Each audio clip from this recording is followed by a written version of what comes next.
AP cabinet సమావేశం ముగిసింది. పలు ప్రతిపాదనలపై మంత్రివర్గం ఆమోదం తెలిపింది.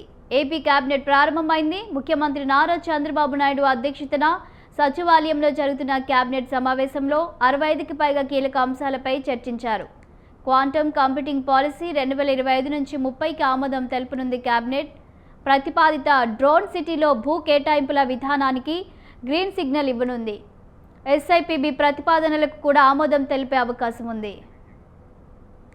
సమావేశం అనంతరం తాజా రాజకీయ పరిణామాలపై మంత్రులతో చర్చించారు సీఎం చంద్రబాబు నాయుడు. ఈ సమావేశంలో వైఎస్ఆర్ కాంగ్రెస్ పార్టీ నేతలు చేస్తున్న విమర్శలను తిప్పికొట్టే వ్యూహంపై సూచనలు ఇవ్వనున్నట్లు సమాచారం. ఎమ్మెల్యేల వ్యవహారంలో మంత్రులు బాధ్యతతో వ్యవహరించాలంటూ ముఖ్యమంత్రి చంద్రబాబు నాయుడు ఆదేశాలు జారీ చేశారు.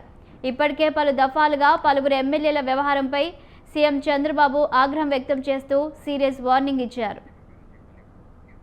ఇక దీనిపై మరింత సమాచారం మా ఏపీ బ్యూరో చీఫ్ అలీం అందిస్తారు. అలీం, ఆంధ్రప్రదేశ్ కేబినెట్ సమావేశం కొద్దిసేపు క్రితం ముగిసింది. 65 అంశాలతో ఎజెండాలో ఈ రోజు కేబినెట్ భేటీ సమావేశమైంది. ముఖ్యంగా రేపు జరగనున్న 14, 15 తేదీల్లో విశాఖపట్నంలో జరగనున్న ఇండస్ట్రియల్స్ సంబంధించి సదస్సును విజయవంతం చేయాలని చెప్పి కూడాను ముఖ్యమంత్రి సూచించారు. ప్రపంచ స్థాయిలో పారిశ్రామికవేత్తలందరూ కూడాను విశాఖపట్నం వస్తున్న సందర్భంగా ఆ కార్యక్రమాన్ని విజయవంతం చేసి అందరికీ మార్గదర్శకంగా నిలవాలని చెప్పి కూడాను ముఖ్యమంత్రి దిశానిర్దేశం చేశారు.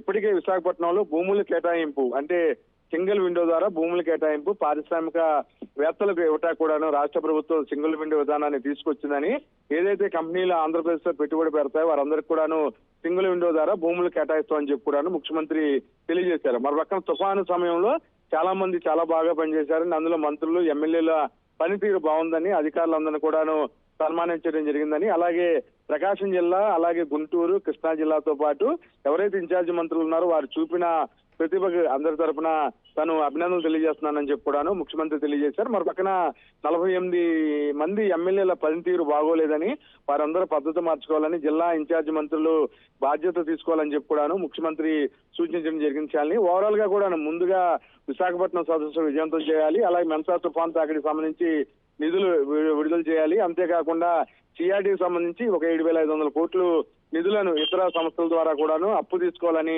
ఆలోచన కూడా చేస్తున్నట్లుగా ముఖ్యమంత్రి తెలియజేశారు. మొత్తమే కూడాను 65 అంశాలు ఎజెండాలో పొందుపరిచారు. వాటిని అన్నింటినీ కూడాను కేబినెట్ ఆమోద ముద్ర వేసింది. అంతేకాకుండా ముఖ్యంగా జిల్లాల పునర్విభజనలో నియోజకవర్గాల మార్పులు చేర్పుల మీద కూడాను ముఖ్యమంత్రి ఒక క్లియరెన్స్ ఇచ్చినట్లుగా తెలుస్తుంది. ఇప్పటికే కమిటీ దాని మీద నివేదిక ఇవ్వడం జరిగింది. శాలిని.